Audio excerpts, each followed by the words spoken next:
Hi అండి, నమస్తే. Welcome to our channel simple recipes and blogs. ఈవేళ మన రెసిపీ వచ్చేసి గుత్తి వంకాయ కర్రీ అండి. ఎక్కువగా మసాలాలు ఏమీ లేకుండా మంచి గ్రేవీతో ఈ కర్రీని అయితే ప్రిపేర్ చేసేద్దామండి. మరి ఈ కర్రీని ఎలా ప్రిపేర్ చేయాలో చూసేద్దాం. సో స్కిప్ చేయకుండా వీడియోని అయితే చూసేయండి ఫ్రెండ్స్. దీనికోసం అయితే ముందుగా మసాలాను రెడీ చేద్దామండి. ఈ మసాలా పొడిని ప్రిపేర్ చేయడానికి ముందుగా స్టవ్ పైన ప్యాన్ పెట్టుకోవాలి. తరువాత దీనిలో 2 స్పూన్ల వరకు పల్లీలను వేయాలి. ఇక్కడ నేను తీసుకున్న స్పూను పెద్దదండి. పెద్ద స్పూన్తో 2 స్పూన్ల వరకు పల్లీలను వేయాలి.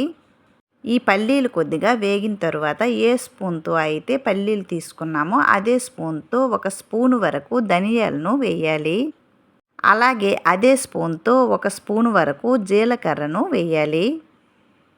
వీటిని లో ఫ్లేమ్లో వేయించుకోవాలండి. ఇక్కడైతే నేను అరకిలో వరకు వంకాయలను తీసుకున్నాను. ఈ అరకిలో వంకాయలకు సరిపోయే మసాలాను అయితే ప్రిపేర్ చేస్తున్నానండి. మీరు ఎక్కువగా వంకాయలను తీసుకున్నట్టయితే ఈ మసాలా క్వాంటిటీని పెంచుకోవాలి. ఇవి వేగిన తర్వాత అదే స్పూన్తో 1 స్పూను వరకు నువ్వులను వేయాలి. అలాగే దీనిలో చిన్న ముక్క ఎండు కొబ్బరి, అలాగే 4-5 ఎండుమిర్చిని వేయాలి. ముందుగా నువ్వులను వేయకూడదండి. ఇవన్నీ వేగిన తర్వాత నువ్వులు వేయాలి, లేదంటే నువ్వులు మాడిపోతాయి. ఇవి వేగిన తర్వాత దీన్ని దించి పూర్తిగా చల్లారనివ్వాలి. ఇవి పూర్తిగా చల్లారిన తర్వాత వీటిని ఒక మిక్సీ జార్లో వేసుకుందాము. ఇవి మిక్సీ జార్లో వేసిన తర్వాత దీనిలో మనం తీసుకున్న వంకాయలకు సరిపడే ఉప్పును వేయాలి. ఇక్కడ నేను అరకిలో వంకాయలకు 1 స్పూన్ వరకు ఉప్పు వేసానండి. అలాగే 1 స్పూన్ వరకు పసుపు, అలాగే 1 స్పూన్ వరకు కారం వేయాలి. తరువాత దీన్ని మెత్తగా పౌడర్ను చేయాలి. చేసిన తర్వాత ఇప్పుడైతే వంకాయలను కట్ చేసుకుందామండి. దీనికోసం అయితే ఒక బౌల్లో నీరు వేసి దీనిలో ఉప్పు వేయాలి. కట్ చేసిన వంకాయలను ఈ ఉప్పు వేసిన నీటిలో వేసినట్టయితే వంకాయలు నల్లబడవండి. వంకాయలను తొడిమెను ఉంచి 4 ఘాట్లుగా పెట్టి సగం కంటే ఎక్కువగా కట్ చేసుకోవాలి. ఇలా వీడియోలో చూపించిన విధంగా ఈ వంకాయలను కట్ చేసి ఉప్పు వేసిన నీటిలో వేయాలి. ఇక్కడ నేను తీసుకున్న వంకాయలకు మసాలా అయితే కరెక్ట్గా సరిపోతుందండి. మీరు కూడా ఈ కొలతలతో చేయండి. మసాలా అయితే మిగలకుండా పర్ఫెక్ట్గా సరిపోతుంది. ఈ వంకాయలన్నీ కట్ చేసిన తర్వాత దీనిలో ముందుగా మనం రెడీ చేసుకున్న మసాలాను అయితే పెడదామండి. మనం మిక్సీ పట్టిన మసాలాను ఒక ప్లేట్లోకి తీసుకుందాము. తరువాత కట్ చేసిన వంకాయల్లో ఈ మసాలా పౌడర్ను కోరాలి. ఈ కర్రీ చాలా బాగుంటుందండి. బిర్యానీలో కానీ, వైట్ రైస్లో కానీ, అలాగే చపాతీలో కానీ దేనిలోకైనా చాలా బాగుంటుంది. కొత్త వాళ్ళు చూసినట్లయితే ప్లీజ్ సబ్స్క్రైబ్ చేయండి ఫ్రెండ్స్. అలాగే రిమైనింగ్ వీడియోస్ను ఒకసారి విజిట్ చేయండి.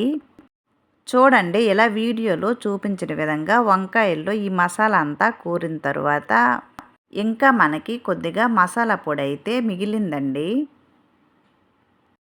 తరువాత కర్రీ ప్రిపేర్ చేయడానికి స్టవ్ పైన ప్యాన్ పెట్టి దీనిలో 4 స్పూన్ల వరకు ఆయిల్ వేయాలి.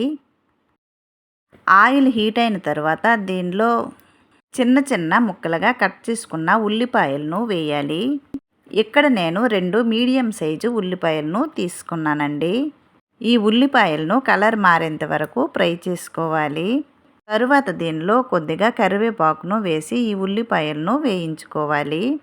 అలాగే దీనిలో కలర్ కోసం 1/2 స్పూన్ వరకు పసుపును వేయాలి. ముందుగా మసాలాలో పసుపు వేసాం కదండి, అందుకని దీనిలో తక్కువగా వేయాలి. తరువాత 1 స్పూన్ వరకు అల్లం వెల్లుల్లి పేస్ట్ను వేసి పచ్చివాసన పోయేంత వరకు ఫ్రై చేసుకోవాలి. ఇలా ఉల్లిపాయలు వేగిన తర్వాత దీనిలో మనం ముందుగా స్టఫింగ్ చేసుకున్న వంకాయలను ఒక్కొక్కటిగా వేసుకోవాలి. ఇలా వంకాయలన్నీ వేసిన తర్వాత దీనిపైన ఒక మూత పెట్టి హై ఫ్లేమ్లో పెట్టి వంకాయలను కొద్దిగా మగ్గించుకోవాలి. స్టవ్ని మీడియం ఫ్లేమ్లో కానీ లో ఫ్లేమ్లో కానీ పెట్టినట్లయితే వంకాయలు నల్లబడిపోతాయండి. అందుకని హై ఫ్లేమ్లో పెట్టి మగ్గించుకోవాలి. మధ్య మధ్యలో కలుపుతూ ఈ వంకాయలను మగ్గించుకోవాలి.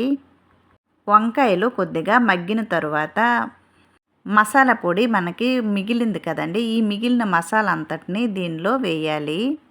ఇక్కడ మనం తీసుకున్న అరకిలో వంకాయలకు పర్ఫెక్ట్గా ఈ మసాలా అయితే సరిపోతుందండి. ఈ క్వాంటిటీ ప్రకారం మీరు కూడా చెయ్యండి, పర్ఫెక్ట్గా వస్తుంది.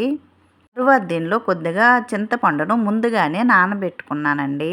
ఈ చింతపండును గుజ్జు తీసి చింతపండు రసాన్ని దీనిలో వేయాలి. ఇక్కడ నేను ఒక నిమ్మకాయ సైజ్ అంత చింతపండును తీసుకున్నాను. ఈ చింతపండు రసాన్ని వేసిన తరువాత దీనిలో ఒక చిన్న కప్పు వరకు నీరు వేయాలి. ఈ మిక్సీ జార్లో మసాలా ఉందండి, అందుకని చిన్న కప్పుతో ఈ మిక్సీ జార్లో నీరు వేసి అదే నీరైతే దీనిలో వేశాను.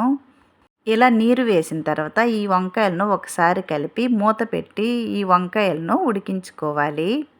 మధ్య మధ్యలో కలుపుతూ ఈ వంకాయలను ఉడికించుకోవాలండి. ఈ వంకాయలు సగం ఉడికిన తరువాత దీనిలో 3-4 పచ్చిమిర్చిని కట్ చేసి వేయాలి. ఇలా ఉడుకుతున్నప్పుడు పచ్చిమిర్చిని కట్ చేసి వేస్తే చాలా బాగుంటుందండి. ఇలా పచ్చిమిర్చిని వేసిన తర్వాత మళ్ళీ మూత పెట్టి కర్రీ దగ్గర పడేంత వరకు ఉడికించుకోవాలి. కర్రీ దగ్గర పడిన తర్వాత దీనిలో చివరగా కొద్దిగా కొత్తిమీర వేసి ఒక ప్లేట్లోకి సర్వ్ చేసుకుంటే ఎంతో టేస్టీగా ఉండే గుత్తి వంకాయ కర్రీ అయితే రెడీ అయ్యింది. ఎవరైనా ఇంటికి వచ్చినప్పుడు ఎక్కువగా హడావిడి లేకుండా సింపుల్గా ఈ కర్రీని అయితే ప్రిపేర్ చేసుకోవచ్చు. చూడండి, కర్రీ అయితే దగ్గర పడింది, గ్రేవీ కూడా బాగా వచ్చింది. మనం తీసుకున్న వంకాయలకు మసాలా కూడా కరెక్ట్గా సరిపోయింది.